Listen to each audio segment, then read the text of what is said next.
Hello, hello, hello, everybody. This is Tyson Bradley, and you're listening to the Inherent Identity podcast. And what this podcast is all about is helping you to connect with this spirit of yours that communicates for all your dreams, everything you want to accomplish in life, all the habits you want to create in life, and actually putting words to it and fulfilling that, fulfilling those things that you desire.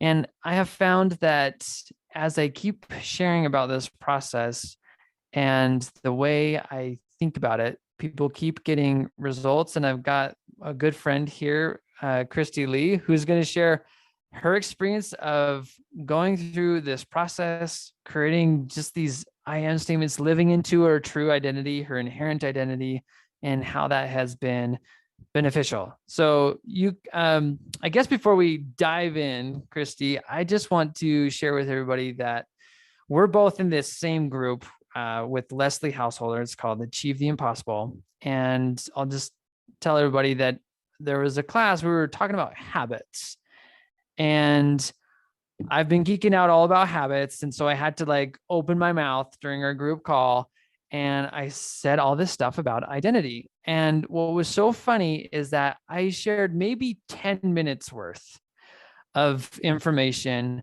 Christy took it. And the following week, she's just like, I applied what you said, Tyson, and all these cool things happened. And so we're going to dive into Christy's story about what happened after that one call. But Christy, you can kind of introduce a little bit about yourself, and then we can kind of dive into what happened on your side of the story for our and all that. So I'll let you take the stage. Yeah, so thank you so much for having me on. I'm excited to be here because, yeah, like you said, I think I asked a question and then you just had a comment about my question. I don't even remember what the question was, I but know. this is the first time that I ever really paid attention to I am statements or really heard. I mean, I've heard of positive affirmations. I've tried them somewhat in the past, but this was a completely new concept to me. But as soon as you said it, it rang true. Something in me said, that makes sense. That makes sense. And I am a person who I like alliterations. I like rhyming. I like fun statements. And you just made it sound fun. And so I was excited to try it. So a little background, I'm a weight loss coach and I now work for Rare Faith with Leslie Householder. I'm on her sales team.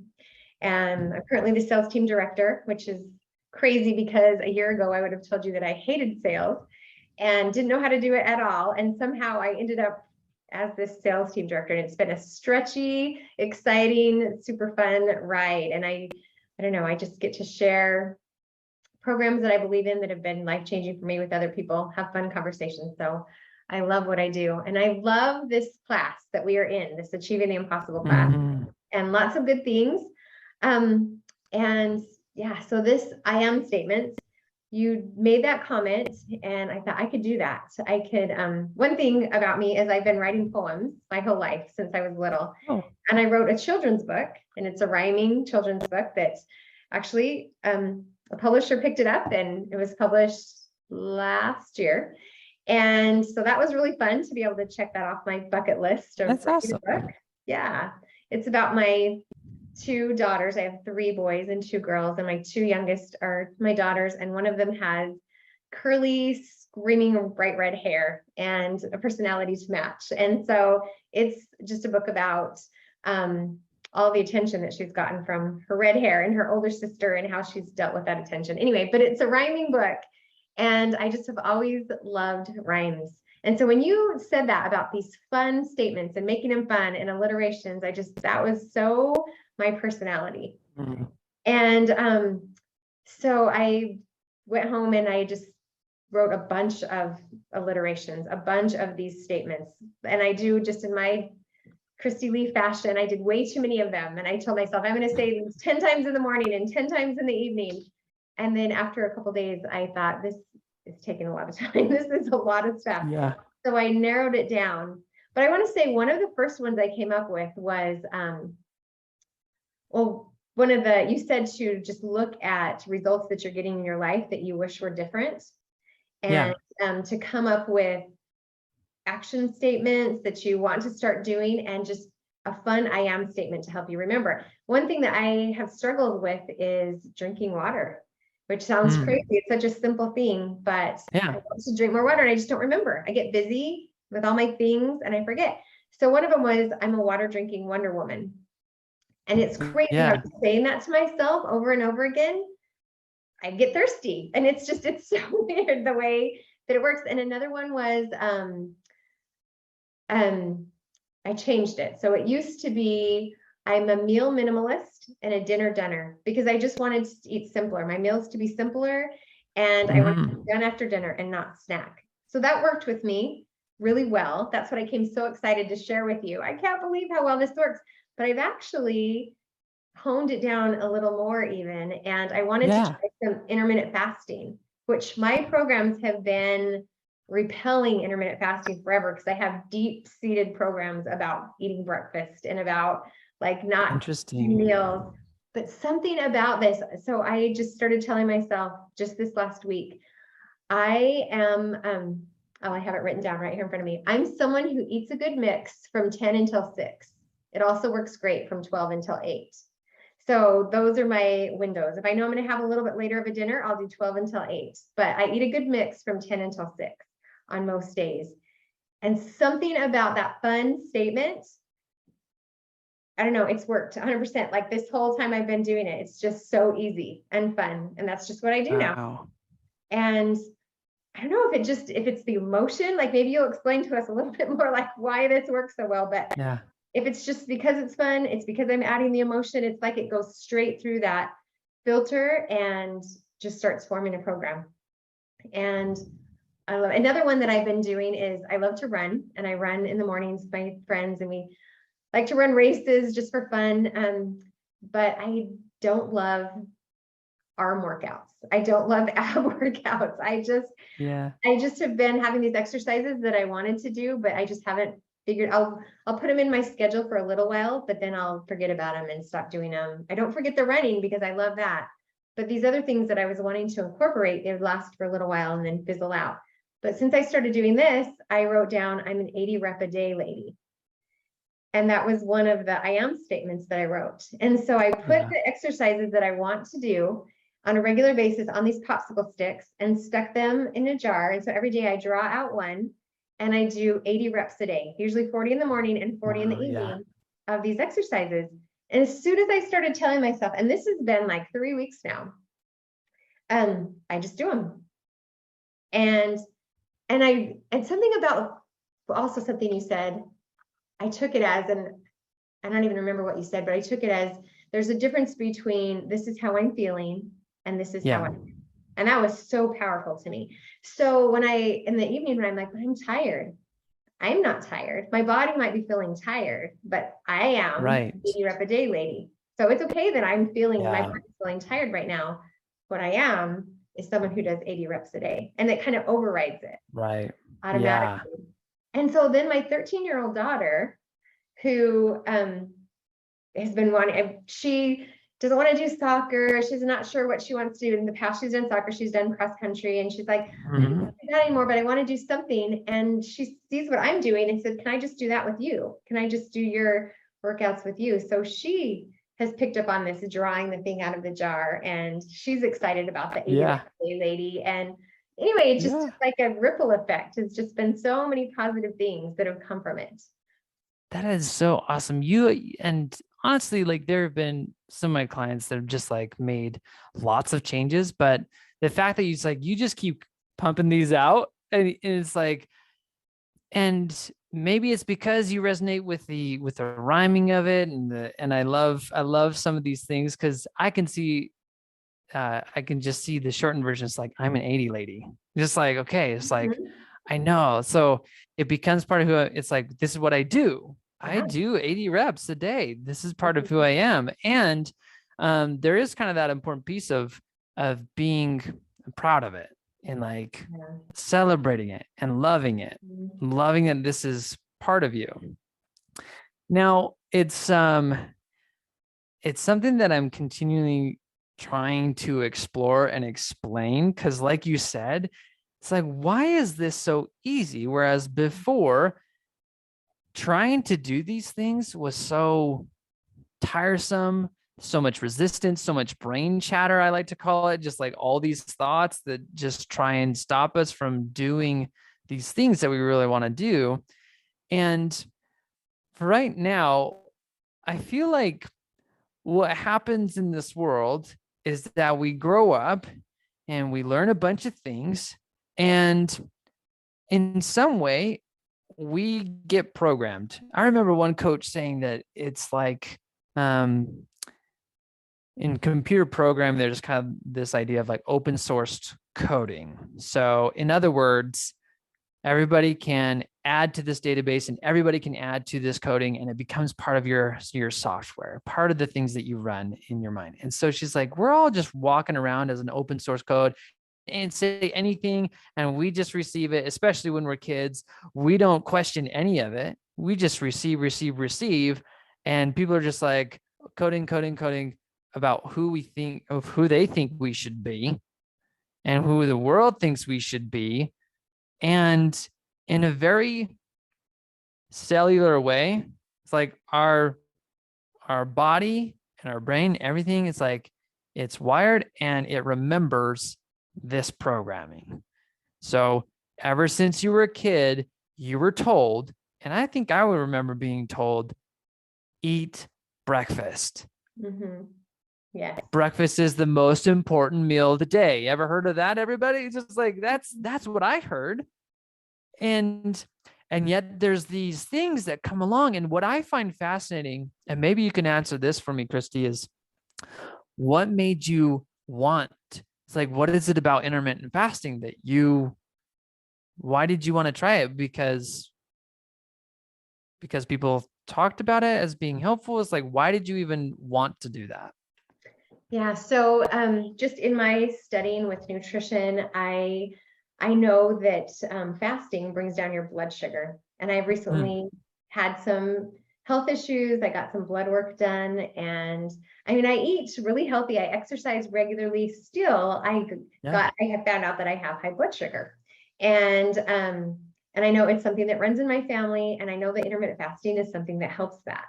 But like I said, every time in the past when I tried to do this, there's so much resistance. And I would only last a couple of days.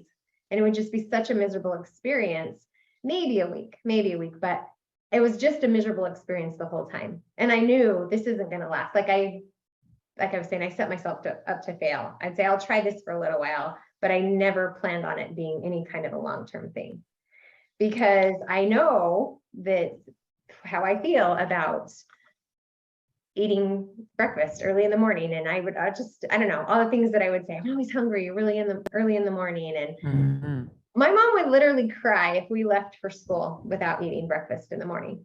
And we would be getting ready, my sister and I, and she'd be standing outside our door of the bathroom where we were getting ready, doing our hair. Please just drink a glass of juice and eat a granola bar. Like, it was so important to her that we ate breakfast. And that was just ingrained in me. And she was so well-meaning, and it was probably served us really well back then. But for me, where I'm at right now, it's no longer serving me. And it's not that I don't eat breakfast. I just eat it a little bit later in the day. And it's something that I wanted to try, but it was so hard for me in the past. And well, and if I could go back just a minute to my occupation, now I am a sales team director, which really, like, I resisted selling things. I'm not salesy. I don't want to be salesy. I don't want to be a salesperson. So stepping into, I actually signed up for this sales team just to see if I could do it, and maybe I would learn something. And I didn't plan on it being a long-term thing. And then somehow I ended up selling a lot of things, and I ended up on this highest tier and being on this sales team director. And what I noticed was it was fun. Like, this was so helpful. The information I was learning and sharing was so helpful for me and life-changing for me. It was easy for me to talk about it with other people. And so having these conversations, what I found out, it really wasn't what I thought it was going to be. It was a lot funner than I thought. So it didn't feel like sales. And so I kind of eased into it. What I noticed about these I am statements is it makes it fun right away. Instantly, it like brings them. And so one thing that one of my I am statements that I said now is I am a constant client closer. And that's just one of what I started saying, because I want to be able to step into that. I am someone who constantly closes clients. And I don't know, it just makes it, and it's just something I say over and over right before I get on the phone to start sending texts or calls out to people. And it just helps me, I don't know, feel into it, bring that emotion, bring that fun. And I don't know, it just makes it just, to me, it just bypasses the like easing into it part. And it's it just starts forming that's the only way I can describe it, is it just starts forming the program a lot sooner. And it's something about, and I think the one you told us was that you started using was I'm a sugar shunner. And maybe the reason why that resonated with me so much is I went through years of trying to stop eating sugar.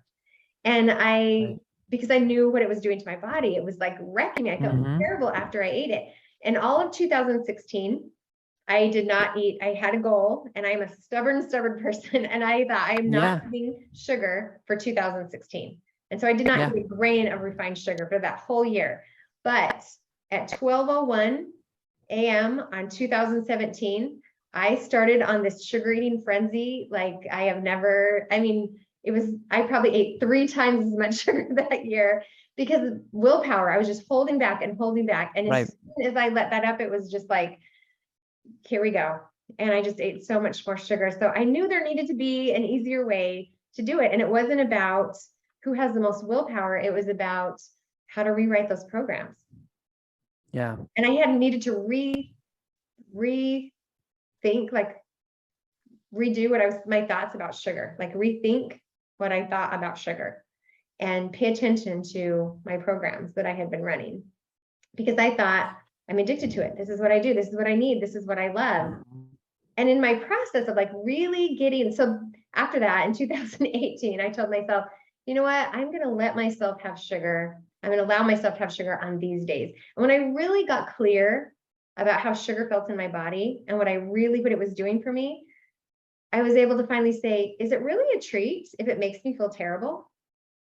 Yeah. Is it really, is it something that I want on my birthday if it's going to make me feel awful for the rest of the day? Like I really paid attention to how it feels in my body and what I wanted to think about sugar. So it was a long, long process, but I was able to rewrite those programs for that as concerned. Yeah.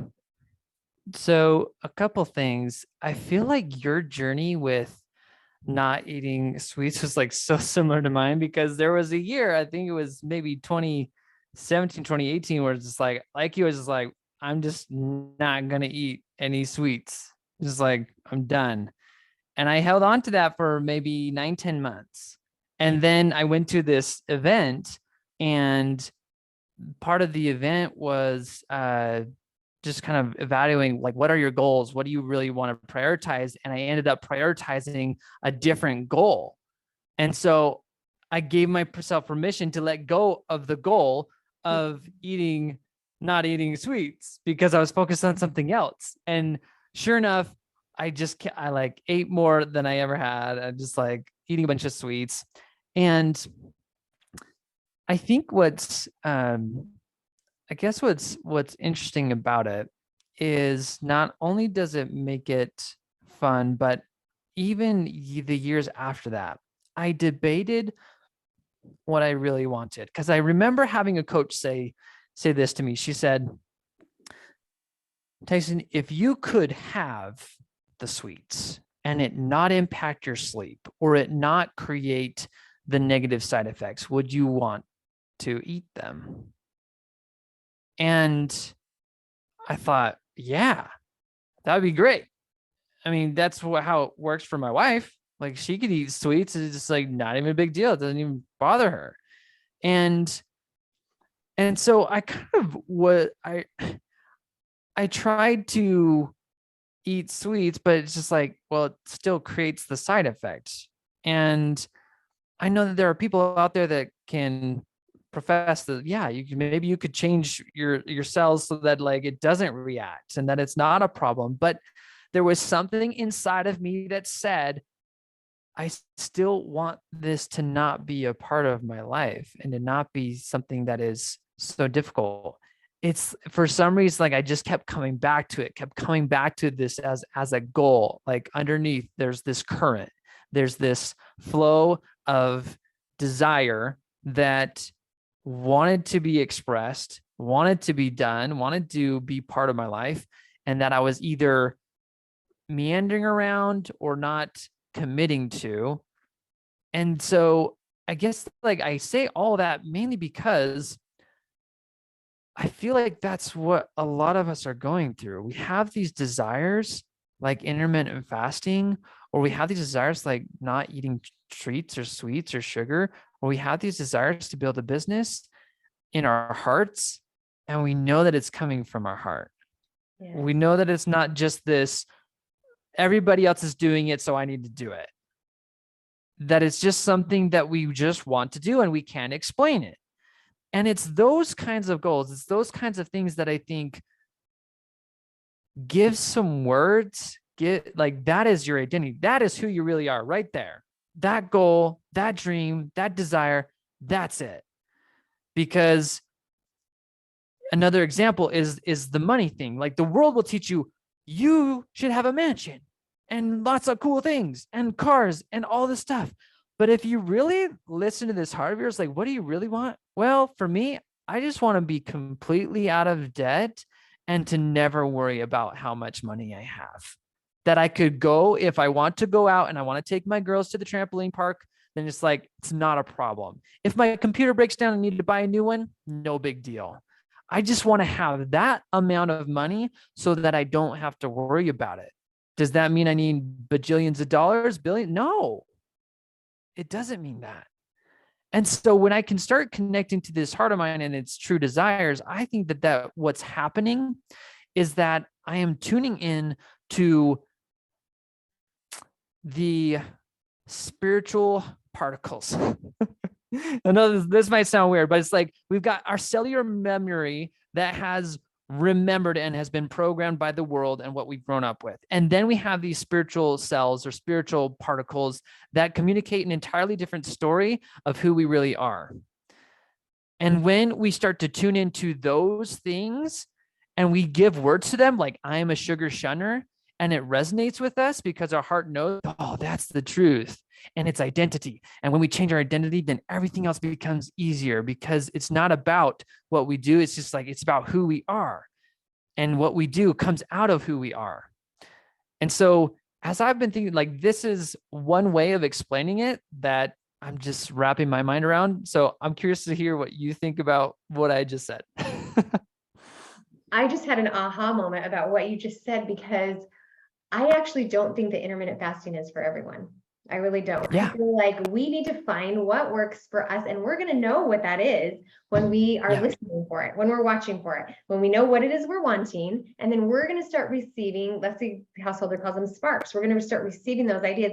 Like I knew I needed to stop eating sugar and I didn't know why. Like I knew I would be fine if I occasionally ate sugar. Like what's the big deal? Eating sugar on my birthday, eating sugar.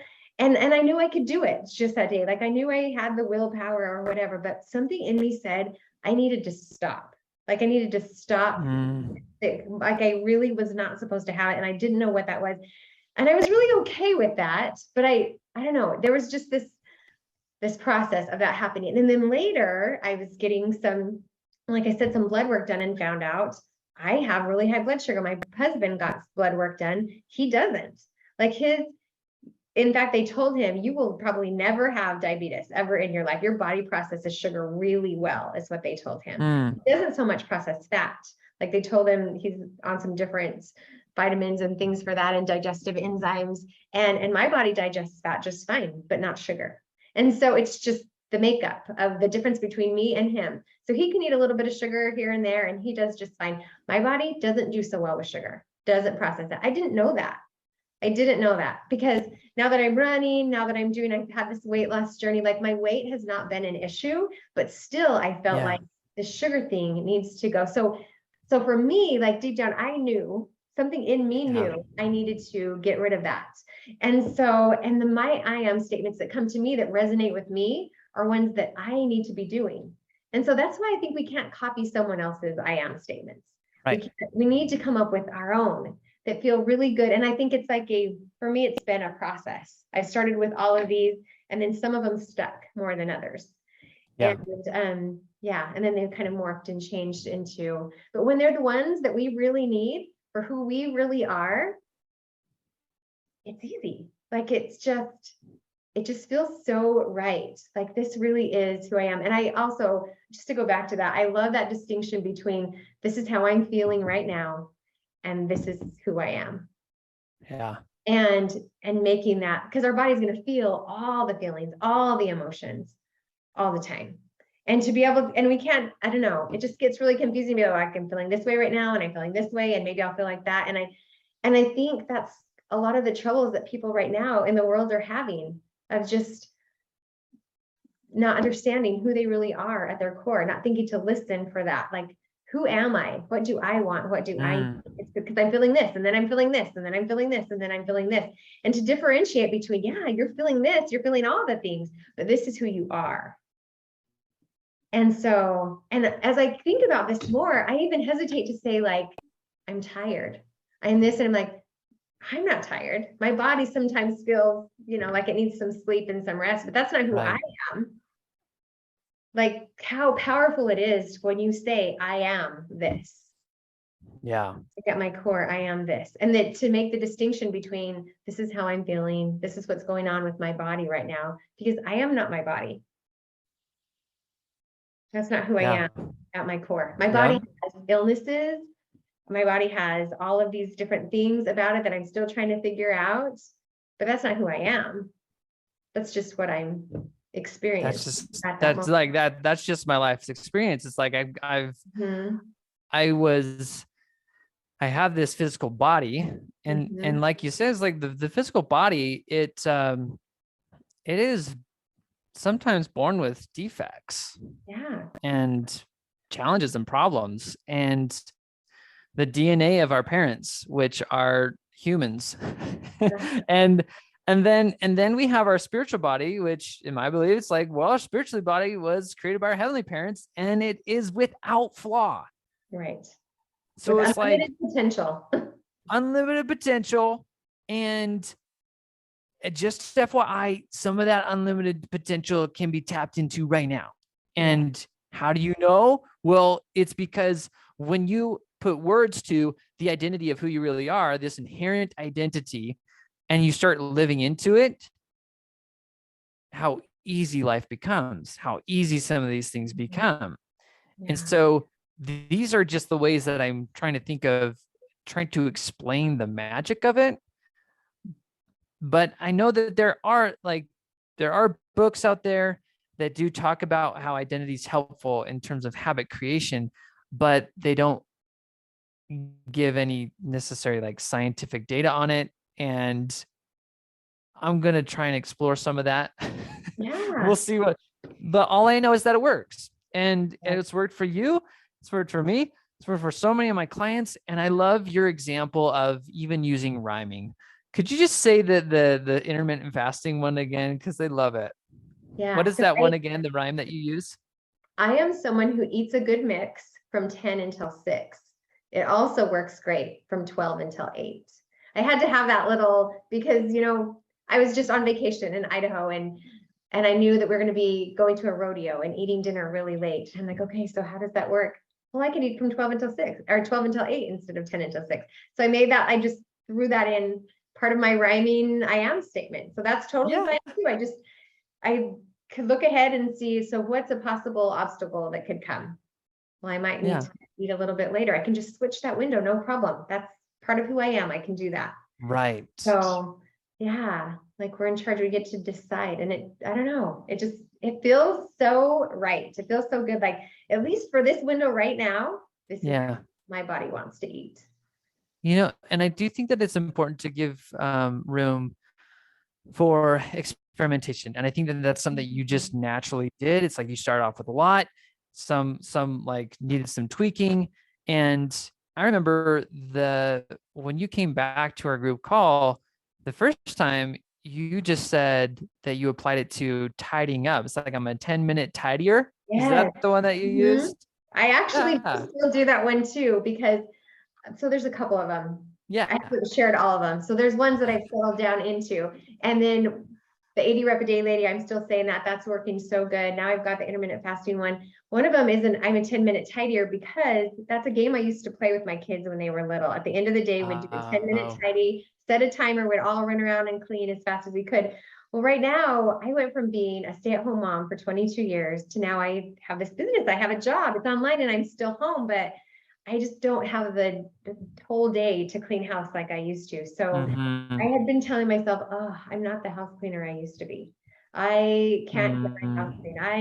clean. All these things I was telling myself, and I don't know. So I thought, well, I applied this I am statement to, I'm a 10-minute tidier. I have 10-minute increments all day long that I Yeah. can clean this and do that. And that has been magical for me to make a big difference, because I can now look at a project of like, I can make a big dent in that in 10 minutes. In the Yeah. laundry, in the kitchen, even mopping the floor, all those things. There's so much we can do in 10 minutes. And sometimes it takes a little longer than 10 minutes, but that 10 minutes will at least get me started.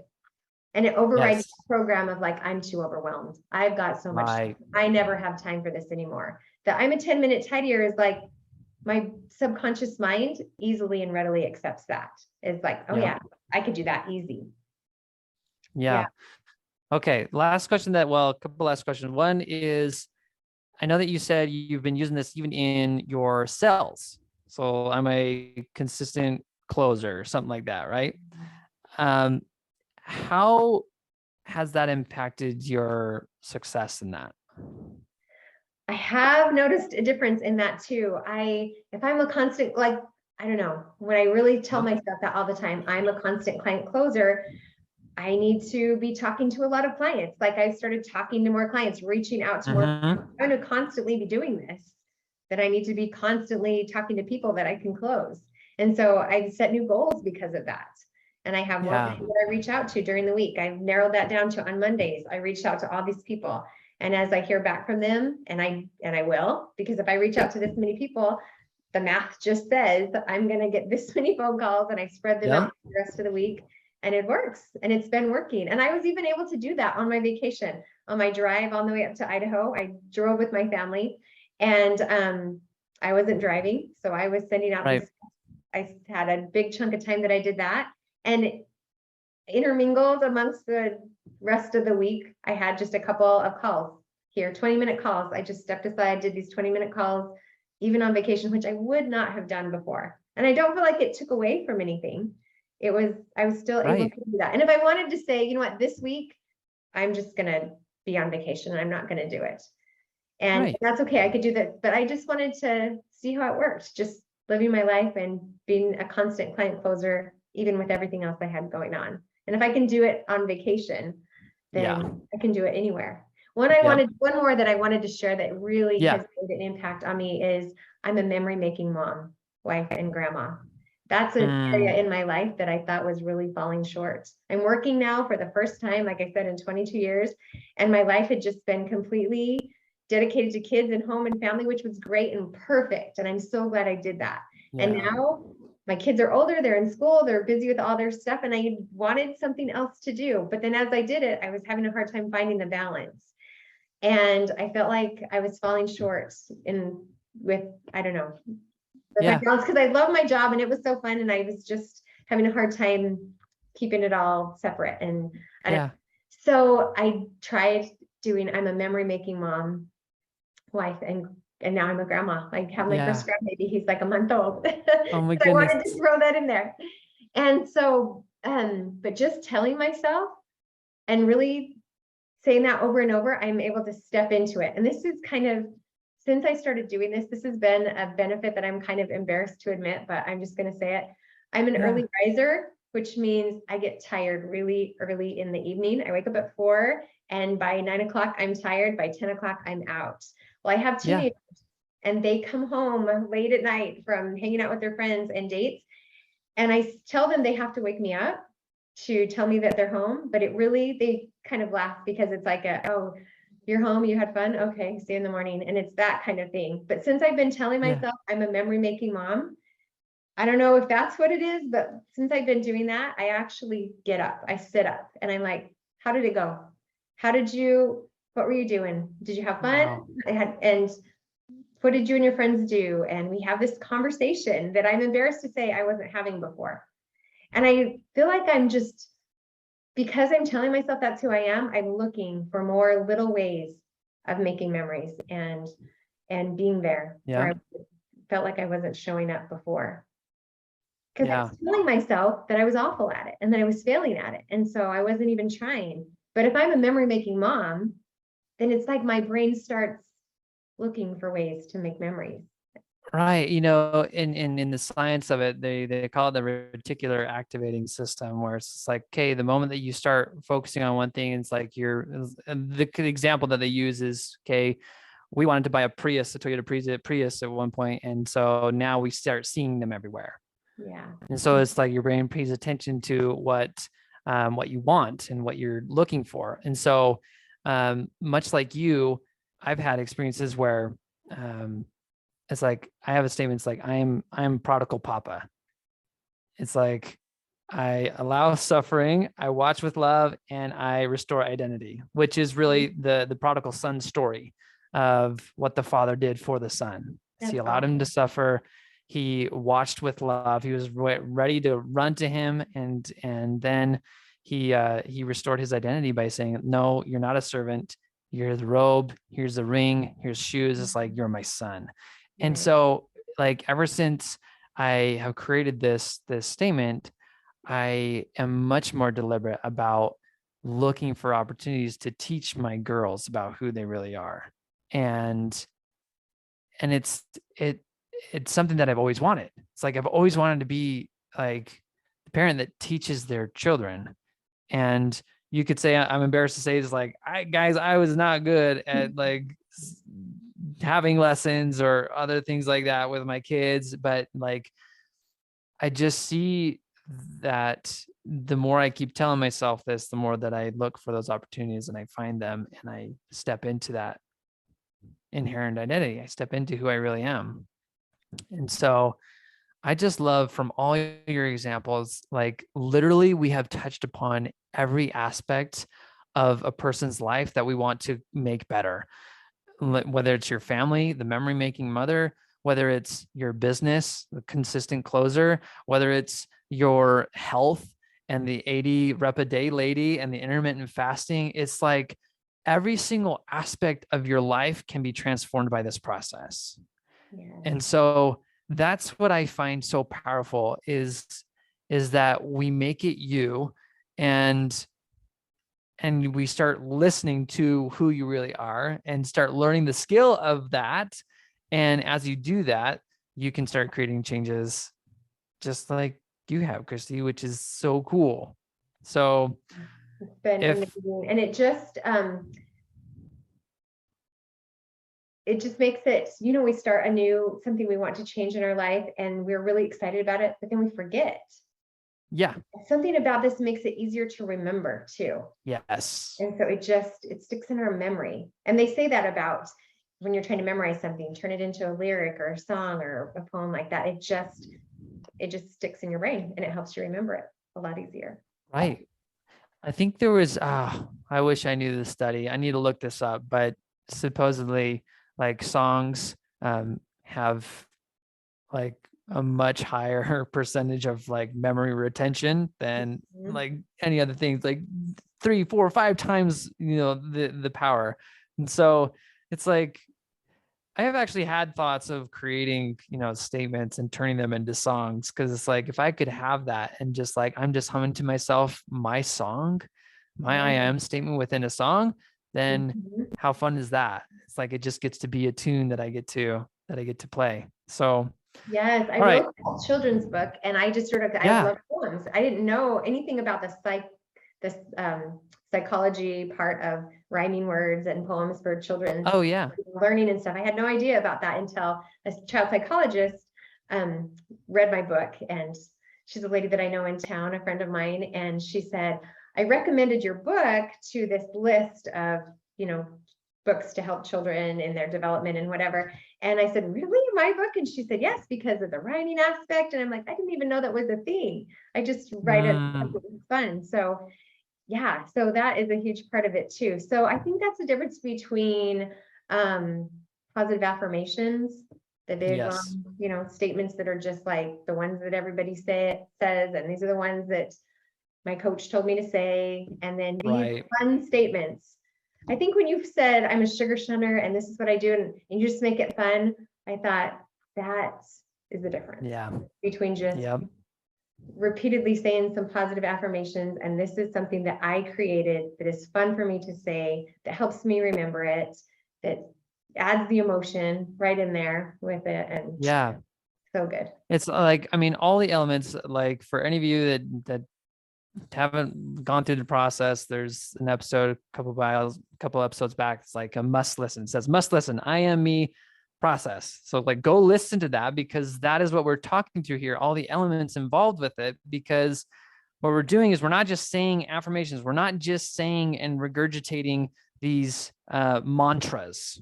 It is deliberately connected to what you really want in your life and to what your heart wants, not what your head, not what the world's taught you. It's like, it's deliberately connected to what your heart wants.